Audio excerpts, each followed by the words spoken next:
Doctor Zafar Mirza साहब मेरे साथ मौजूद। डॉक्टर साहब, एक चीज़ और भी है, बड़ा इंपॉर्टेंट मेरा क्वेश्चन है। वेंटिलेटर्स की तादाद भी हम देख रहे हैं कि जी है, और कुछ वेंटिलेटर्स ऐसे हैं कि जी अभी भी वो खाली हैं, और जो मरीज़ आए कोविड-19 के तो वेंटिलेटर्स हैं।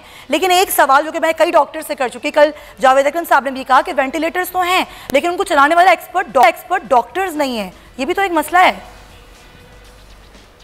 बिल्कुल, ये वजह मतलब इस लिहाज से है कि हमारे पास हेल्थ वर्कफोर्स का मसला ओवरऑल पाकिस्तान के अंदर जनरली है, और ख़ास तौर पे क्रिटिकल केयर के लिए है।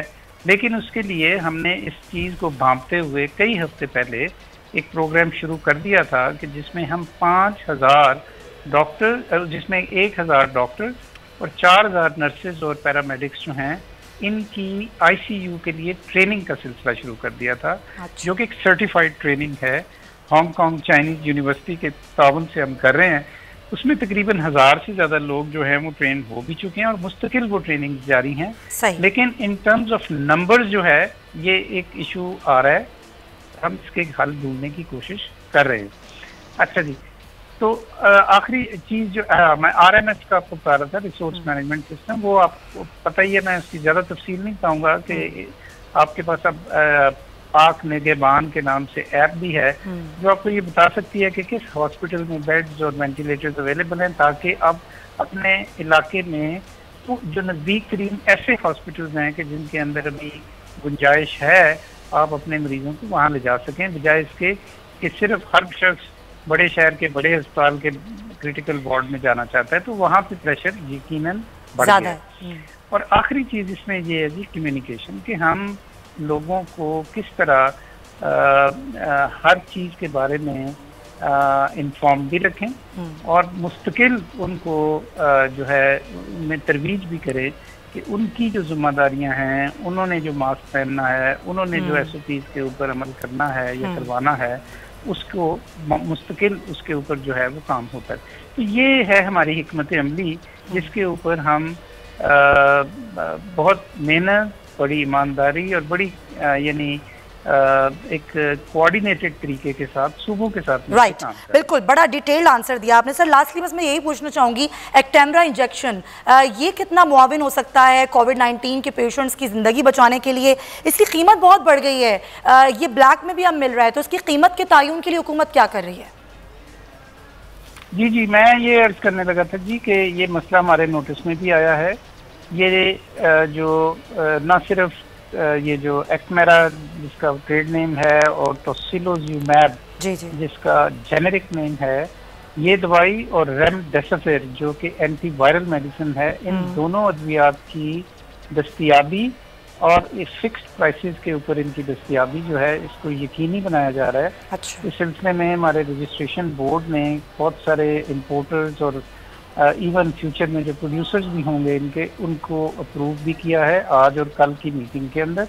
मैं इस सिलसिले में आज या कल इंशाल्लाह ताला एक प्रेस ब्रीफिंग भी करूंगा ताकि लोगों को एग्जैक्टली पता लग जाए कि इस दवाई की दस्तयाबी के हवाले से भी और कीमत के हवाले से भी। और बिल्कुल इस बात की इजाज़त नहीं देंगे कि जो फिक्स प्राइसेस हैं उनसे ज़्यादा प्राइस पे कोई भी इसको बेचे। इस सिलसिले में मैंने एक टास्क फोर्स बनाई हुई है and that it is starting it's work. बहुत बहुत शुक्रिया। डॉक्टर जफर मिर्जा साहब हमारे साथ मौजूद थे। ज्वाइन कर चुकी हैं तर्जुमान पंजाब हुकूमत मुसरत चीमा साहिबा। बहुत शुक्रिया मुसरत साहिबा। अभी आपने भी गुफ्तगू सुनी होगी, डॉक्टर जफर मिर्जा साहब जो कह रहे थे कि अब ज़ाहिर सवालात वही हैं जो मैंने उनसे किए, वो मैं आपसे पंजाब के हवाले से करना चाहूँगी। कल जो WHO का ख़त था उस पर डॉक्टर यास्मीन राशिद साहिबा ने प्रेस ब्रीफिंग की। उन्होंने कहा कि बिल्कुल ये ख़त हमारे सामने है, हम इसको देख भी रहे हैं, लेकिन सारा कुछ हम इस पर अमल नहीं कर सकते। ऐसा नहीं है कि हमारे पास कैपेसिटी ख़त्म हो गई है, बिस्तर ख़त्म हो गए हैं, वेंटिलेटर्स ख़त्म हो गए। तो मैं आपसे यही जानना चाहूँगी कि अभी पंजाब में क्या सिचुएशन है, कोविड-19 के पेशेंट्स को रखने के लिए क्या हॉस्पिटल में गुंजाइश है? बिस्मिल्लाहिर्रहमानिर्रहीम। समया, बहुत शुक्रिया आपका। और जो सबसे इम्पोर्टेंट चीज़ है, जैसे डॉक्टर साहिबा ने कल फरमाया या अभी डॉक्टर जफर मिर्जा साहब फरमा रहे थे कि हमारी जो गवर्नमेंट है इसमें मल्टी लेयर चेकिंग है, तमाम हर लेवल पे हम लोग चीज़ों को, मामलात को देख रहे हैं। और खुदा ना खास्ता कि अगर सिचुएशन इस तरफ गई तो याद रखें कि पाकिस्तानी जो अवाम है उनकी जान सबसे ज्यादा मुकद्दम है। लेकिन जो इम्पोर्टेंट चीज है, जो मुझे आपको हम सबको समझने की जरूरत है कि जो लॉकडाउन है वो इसका ट्रीटमेंट नहीं है, वो that is not the only. तमाम चीजों पे भी तो हम मनो अमल करें। जिन ममालिक ने लॉकडाउन किए उसमें फिर ये देखें कि अवाम ने SOP पे कितनी जबरदस्त तरीके से 100% रिलीजियसली उन्होंने अमल किया। अब जो काबिल गौर बात है वो ये है कि पूरी दुनिया इसको एंडेमिक WHO ने जब से डिक्लेयर किया है इस तरफ जा रही है कि अब हमने जिंदगी गुजारने के वो तरीके सीखने विद SOPs कि हम रोजमर्रा हालत मजबूरी हम काम करें। अच्छा, ये सवाल मैंने भी डॉक्टर जफर मिर्जा साहब से भी किया, वो भी यही बात कर रहे थे। लेकिन मेरा सवाल फिर वही है कि वो आप इन आवाम से जो कि जानते ही नहीं है, वो SOP है जो आप बार बार बता रहे हैं, हम भी चीख रहे हैं, कोई भी इन SOP पर अमल करता हमें दिखाई नहीं देता। कैसे तवक्को कर लें हम कि ये आवाम करेगी SOP पर अमल? जी समिया, फिर मैं एक बात बता दूं कि फिर कि जिस किस्म फिर लॉकडाउन से यहाँ पे जो अवाम तवक्को कर रहे हैं वो ये कर रहे हैं कि 22 करोड़ अवाम के ऊपर 22 करोड़ की नफरी हो। अब फरिश्तों की फौज ऐसी कहाँ से हम लाएं कि जो हर बंदे की घर के अंदर भी निगरानी करे कि आप वॉश योर हैंड्स। सब्सक्राइब करें और बेल दबाएं ताकि कोई खबर रह न जाए।